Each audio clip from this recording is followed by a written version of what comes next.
All right, welcome back, everyone. FT didn't kill himself. Got a new podcast today. We got Ariel Rios on today. He's going to talk about lacrosse with us. So, Ariel, if you want to give us a little background about yourself, kind of your year, major, where you're from, stuff like that. Okay, so I'm a senior here at Coast Carolina University. Grew up in Greenville, South Carolina. Major is intelligence and national security with a business administration minor. Played lacrosse since the 7th grade.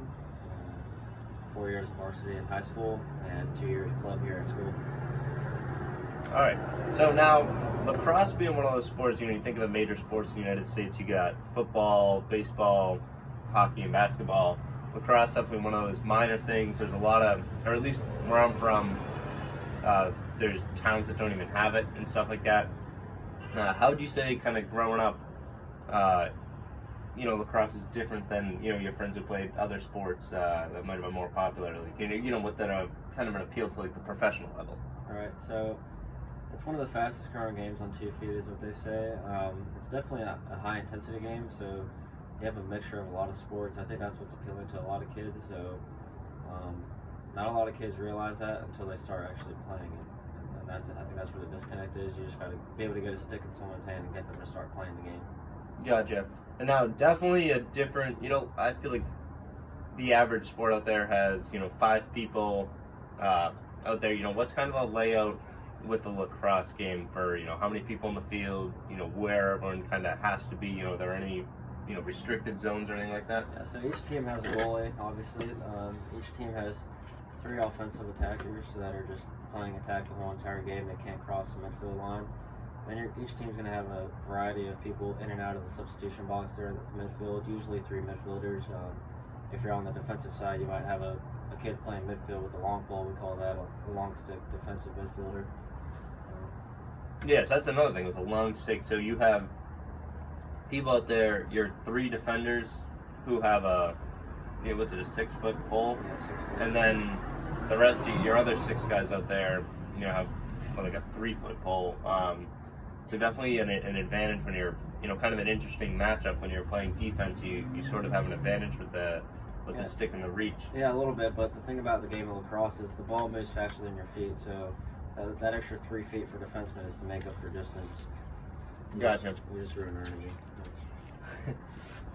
Oh my god, I'm Pat's so gonna have to sorry. Cut. Oh, you're good. Cut. We'll keep rolling. Pat's gonna have to edit this out.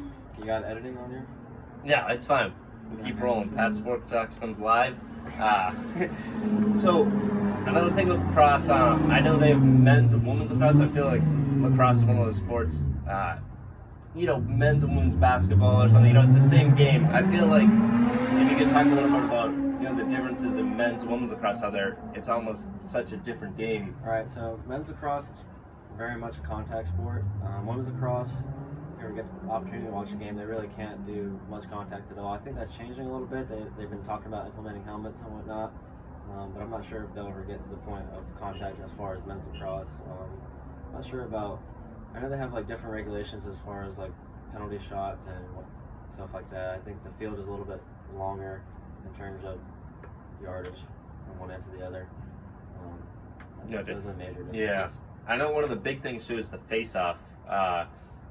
So the men's, when they start, the ball on the ground, 2 people almost with a stick on each side, and what they're going to do on the whistle, they're both going to try and clamp on the ball and kick it out to their teammates who are on the side. Right. And it's kind of like a big ground ball. I know, but the woman, they start up here where they put the ball between the 2 sticks and they almost try and. Yeah, it's more of like a big circle, and you just kind of shoot it out to whoever's in reach in that circle. Yeah. So I'm going to ask you, if you had to take, have you ever taken the men's lacrosse face-off? Yeah. All right. So say you haven't. If you had to choose, which one do you think you'd be better? Like if you just take one face-off and win it for $1 million, what would you choose? Which type of face-off? Yeah, the men's the one on the ground, or the woman's the one in the air? Okay, so I'd probably say if you're, as far as like an individual win, it depends how you categorize that. For like a men's individual win, if the way you can win the face-off is if you scoop it out, either in front of you or behind you, and you scoop it yourself, or your teammate gets it, that's a win for the team. Women's lacrosse would seem it's the same thing, so they're similar in that aspect, but if I had to choose one to win $1 million, it'd probably be the women's face-off, just because I feel like you could pop it up to yourself, or something like that. Just pick it up as soon as possible. Gotcha. And now I just want to touch on kind of the professional lacrosse. I know it's if you went up to a person on the street and said, here's $100 if you can name 2 professional lacrosse teams, like I doubt many people would be able to do it. But where sports like NFL, NBA, hockey, baseball, they all have like religious fun. I mean, you could ask anyone, name me a couple baseball teams, even if they don't watch baseball, have no interest in it. They could get the Yankees, the Cubs. They could name off big teams. NFL teams. People could tell you, the Patriots, the Cowboys. Even as me being someone who likes lacrosse, I think I could tell you 2. If you could just kind of talk about, what some ways they could get more people involved in the game. I think the major problem with not being recognized as far as professional level is the funding. They have a variety of teams and usually located in hotbed areas.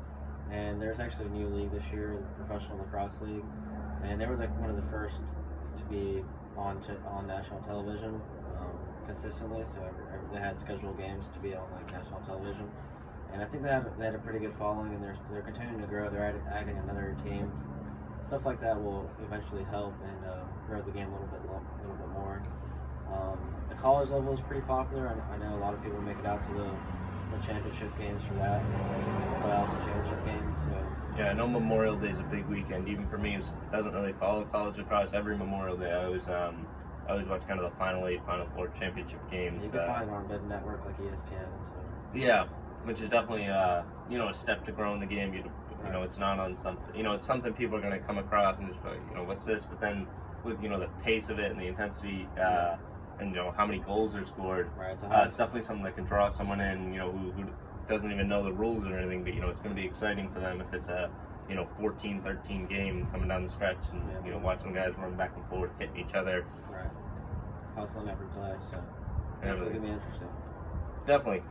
Well, Ariel, thank you for coming on today. Thanks, Pat. Thank you for giving us some background on your playing ability and at the professional level. Thank you guys for tuning in.